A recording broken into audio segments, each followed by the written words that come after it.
శ్రావణం mega sale మీ CMR legacy of జ్యువెలరీలో విఏలో 50% వరకు తగ్గింపు. వివరాలకు సంప్రదించండి.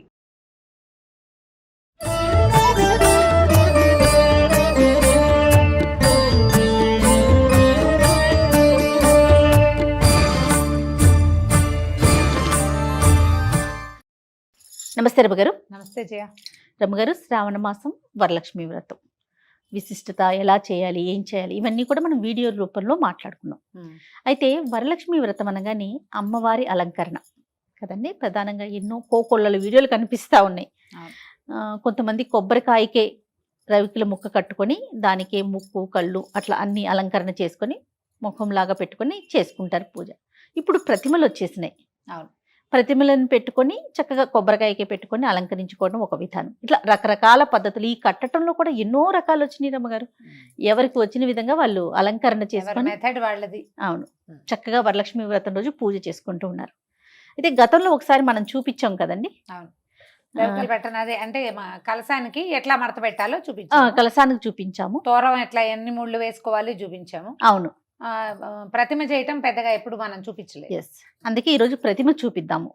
ప్రతిమకి అలంకరణ ఏ విధంగా చేసుకోవాలి మీరు చేసే విధానం చూపించండి. సింపుల్ గానే, సింపుల్. అందులో పెద్ద హైరాన్ ఏం లేదు. మనం ఈ కొబ్బరికాయకి వెనక భాగం పీచు ఉంటుంది కదా, దాన్ని కొంచెం ఇంత పసుపు ముద్దని ఇట్లా నొక్కి దానికి కొంచెం ముక్కు కళ్ళు పెట్టి చేసుకోవచ్చు. అది వాళ్ళ ఇంట్లో ఉండాలి ప్రతిమకి. లేకపోతే ఇప్పుడు మనం ఏం చేయొచ్చు, ఒక బిందె, దాని మీద చిన్న చెంబు, దాని మీద ఒక కొబ్బరికాయ. ఇప్పుడు ముఖాలు దొరుకుతున్నాయి కదా, అలంకరించిన ముఖాలు దొరికితే ముఖం దాన్ని తగిలితే ఏమీ లేదు, ఒక స్వరూపం కనపడుతుంటే మనకి పూజకి దృష్టి బాగా వెళ్తుంది. దాని అంతే అంతే. ఎంత బాగా అలంకరించుకుంటే అంత బాగుంటుంది. ఇంత ఎత్తున చక్కగా పెద్ద పట్టు చీర కట్టి చేసుకోవచ్చు. చీర కట్టేస్తారట కీర్తి చెప్తుంది. అక్క నేను చీర మొత్తం కట్టేస్తాను అక్క, పట్టు చీర అంతా పెద్ద ఎత్తున. కొంచెం విగ్రహం స్వరూపం పెద్దది చేసుకుంటే అట్లా ఇక బుజ్జిగా కరెక్ట్ గా మనకి మన పూజా మందిరము, మన పూజ గది, మనకున్న ప్లేసు దాన్ని బట్టి కదా మనకి రోజువారీ మనకు అలవాటు. ఏటా మనం ఎంత చేస్తాం. అంత పెద్ద ప్రతిమ పెట్టడం నేను చెయ్యను. కొంచెం చిన్న సైజు, సుమారైన సైజు చేస్తాను. నేను వరలక్ష్మి వ్రతానికి చీర కొనుక్కుంటా కదా, బ్లౌజ్ కత్తిరించేసి ఆ జాకెట్ ముక్కని కట్టేస్తా.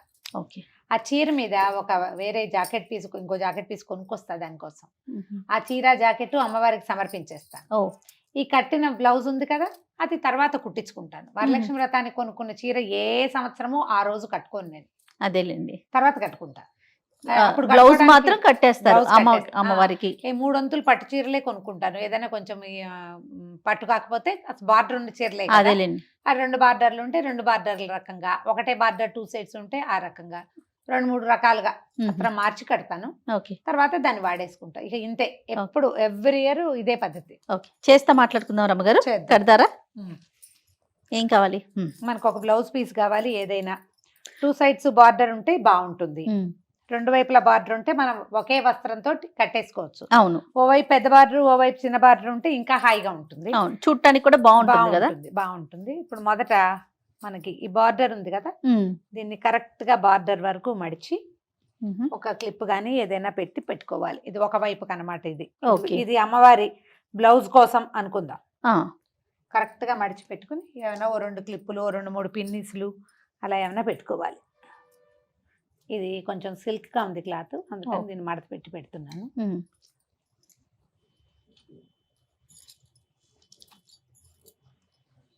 ఇది ఇటు పెట్టేసామా, ఇప్పుడు రెండో వైపు దీన్ని ఆ పక్కకు ఉంచుకొని ముందుగా ఇట్లా పిన్ని పెట్టుకోవాలి రమ్మగారు. పిన్ని పెట్టుకుని ఆ పక్కన వదిలిపెట్టేసి దీన్ని ఇప్పుడు మామూలు మనం సన్న కుర్చీ వేసుకుంటాం కదా, చీర కుర్చీ ఎట్లా వేస్తాం, ఇట్లా సన్నటి కుర్చీ పెట్టుకోవాలి. కొంచెం బరక క్లాత్ అయితే మీ మాట వింటుంది. సన్నటి క్లాత్ అయితే కొద్దిగా సతాయిస్తుంది. ఏం కాదు, వేస్తూ ఉంటే అదే వస్తుంది. ఇట్లా కుర్చీలాగా తీసుకోవాలి, బాగా వస్తుంది. ఇటు పక్కన కొంచెం లాగా పెట్టు. ఇది ఒకళ్ళే చేసేసేయచ్చు, 2-3 సహాయాలు దీనికి అక్కర్లా. అదేలేండి, ఏటా చేస్తూ ఉంటే మనకు అదే అలవాటు అయిపోతుంది. రమ్మగారు, కొంతమందికి అలవాటు ఉండదండి. ఓన్లీ కొబ్బరికాయ పెట్టి అమ్మవారి ముందు ఒక చీర పెట్టుకొని దండం పెట్టుకుంటారు కదా. ఒక క్లిప్ పెట్టు.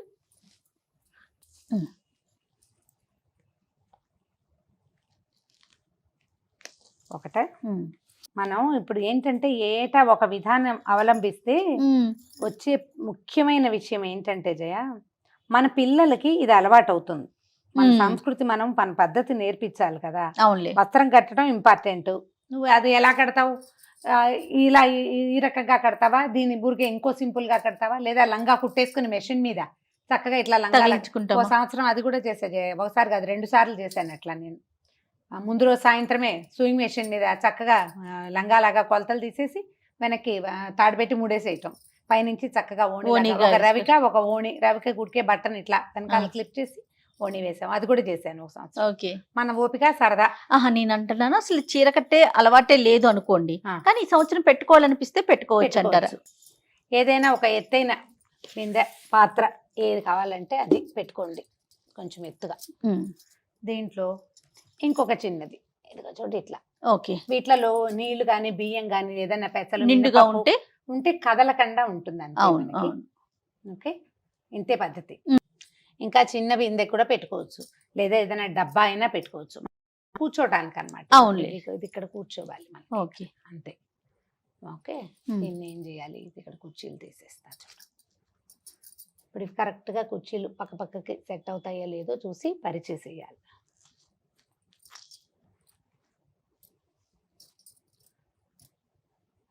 ఉమ్.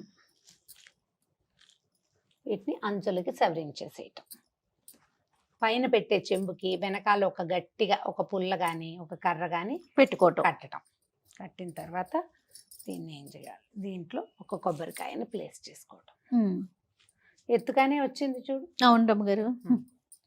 అంటే మనం కింద పీట కూడా పెట్టాం కదా. పీట ఉంది కాబట్టి ఇప్పుడు ఈ వెనకాల మనం ఇందాక పెట్టాం కదా, ఉమ్. దాన్ని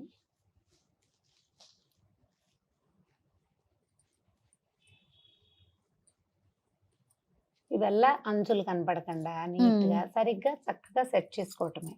ఇప్పుడు ఈ అంచు దగ్గరకు వచ్చేలాగా పెట్టుకోవాలి. అంతే.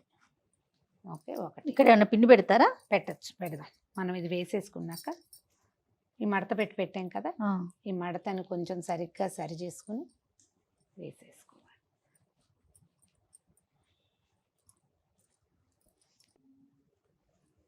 ఉమ్.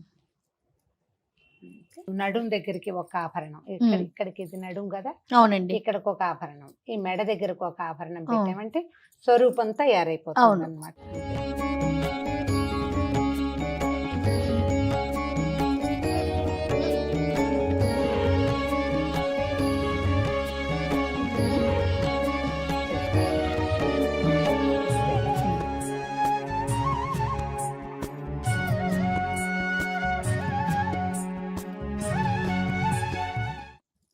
మనకి ఇప్పుడు ఇట్లా ముఖాలు దొరికేస్తున్నాయి కదా. అవునండి. ఏ ముఖాన్నైనా మనకు కుదిరినట్టుగా ఉమ్.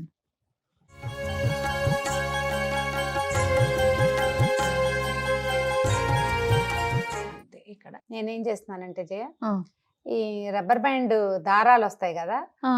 అది ఈ ప్రతిమ కేసు కట్టేస్తా. అది ఏ కాయ కావాలంటే ఆ కాయ కరెక్ట్ గా సరిపోతుంది అనమాట. ఓకే. ఇక మనం కట్టాల్సింది రెండో మనిషి సహాయము అవసరం లేకుండా. ఇప్పుడు అంటే నువ్వు ఉన్నావు, మామూలుగా నువ్వు ఎవరు ఉంటారు నాతో పాటు. అవును.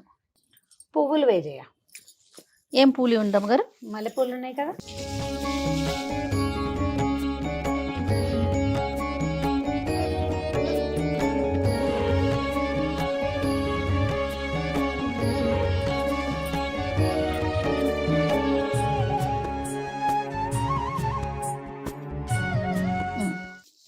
ఏ రకం పువ్వులు మనకు అందుబాటులో ఉంటే అవి ఆ రకం పువ్వులతోటి నింపేసుకోవాలి. అంతే.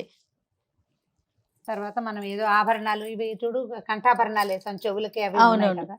ఇప్పుడు కొన్ని గాజుల్ని ఈ పక్కన తగిలిస్తే కదపకుండా మనం ఎక్కడ చేసామో అక్కడే ఉంచుకుంటే ఇట్లా సింపుల్ గా చక్కగా అయిపోతుంది. నువ్వు ఇప్పుడు ఇంకా ఏం చేస్తానంటే అది అలంకారం చేసుకోవటం మనకి పూజకే కదా. అవునవును. చక్కగా వీటి మీద బాగా నీట్గా చక్కగా పువ్వులు అవి అలంకరించుకుంటే సాయంకాలం పేరెంటాలకి వాటికి బాగుంటాయి. ఇక నువ్వు దీపారాధన చేస్తావా, ఇప్పుడు ఇది ప్రతిమని కొంచెం వెనక్కి పెట్టుకుంటే పాదాల దగ్గర మనం కొంచెం పసుపు గౌరించేసి బంగారు వస్తువు ఏదైనా కొనుక్కుంటే అది పెట్టుకుని పూజ చేసేసుకోవచ్చు. ఓకే. ఇప్పుడు ఇది ఒకటే క్లాత్ తోటి పెట్టాం కదా. అవునండి. 2 వస్త్రాలతోటి కూడా చేసుకోవచ్చు. ఓకే. రెండు మన క్లాతులు. వీలుని బట్టి. మన వేలుని బట్టి ఈ మన ఆ జరి అంచులు ఉంటాయి బ్లౌజులకి, ఒకవైపు కుట్టిస్తామా, అవును. రెండో అంచు అట్టి పెట్టుకుంటాను. ఆహా. ఇది కూడా ఈ పండగలప్పుడు ఓకే. ఒకవేళ ఇలా బార్డర్లు లేని చీర అనుకో, ఆ. అప్పుడు ఏం చేస్తాను, దాని కింద వస్త్రంగా ఉంచేసి దీన్ని పై వస్త్రంగా వస్త్రం కింద ఇలాంటివి వాడతారు. వాడుకుంటాను అనమాట. మళ్ళీ దీన్ని దేనికైనా మ్యాచింగ్ వాడుకుంటాను. ఇంకా ఒంటి మీద పెట్టుకునేవి కాదు కాబట్టి అవునవును. ఇవి వాడుకోవచ్చు. కావాలంటే అది కూడా ఒకటి చేసి చూపిద్దాం. తప్పకుండా అండి. రెండు వస్త్రాలతోటి. ఆ, ఇది ఒక రకం. ఆ. ఇంకొక పద్ధతిలో చేసుకోవాలంటే రకం. ఇంకో పద్ధతి. కానీ ప్రతిమ పెట్టి అలంకరణ పువ్వులు పెట్టగానే కళ వచ్చేస్తుంది. చూడండి రమ్మ గారు, అవును. తల్లి సాక్షాత్ ఇక్కడికి వచ్చి కూర్చున్నారా అన్నట్లు అనిపిస్తా ఉంది కదా. మనుషులైనా అంతే కదా జయ, అంతే నిండుగా కదమ్మా. అలంకరించుకుని ఆ, పువ్వులు పెట్టుకునేసరికి ఆ ఆటోమేటిక్ గా నిండుతనం ఫెస్టివ్ వైబ్ వచ్చేస్తుంది. వచ్చేస్తుంది. అవును, అవును. చూడు ఎంత చక్కగా ముద్దుగా ఉందో. కాపాడమ్మా మమ్మల్ని అందరినీ తల్లి. ఇంకొక రకం చూపిద్దామా? చూపిద్దాం.